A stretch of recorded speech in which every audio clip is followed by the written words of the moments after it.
Magandang morning mga kanganga. For today's video kanganga ay tuturuan ko po kayo kung paano po mag-testing ng isang diode. Ika-compare po natin mga kanganga ang isang diode na sira at hindi sira mga kanganga.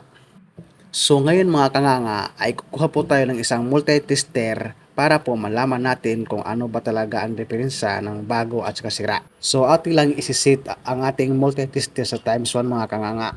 Yun ang mga kanganga ay ating pong titestirin ng isang diode na kinuha po natin sa isang board. Ito po ay sira ng mga kanganga.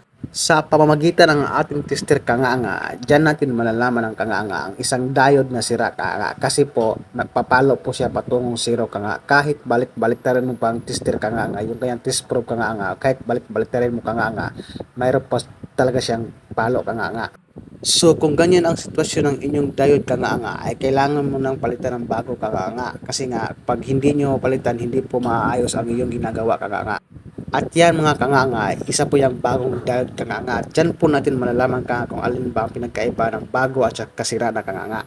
Take note mga kanganga, yung negative niya kanganga is yung may kulay guhit na gray kanganga at saka yung positive kanganga ay yung itim naman kanganga. Kapag tinistran natin kanganga ang isang good na diode kanganga, ito po ay hindi papalo kanganga. Pero kapag ito ay ating pinagpalit kanganga, positive to negative kanganga, ayan kanganga, palo to kanganga. Yan po ay sign na good ang ating diode kanganga. So hanggang dito lang kanganga. Thank you for watching. Please follow and share.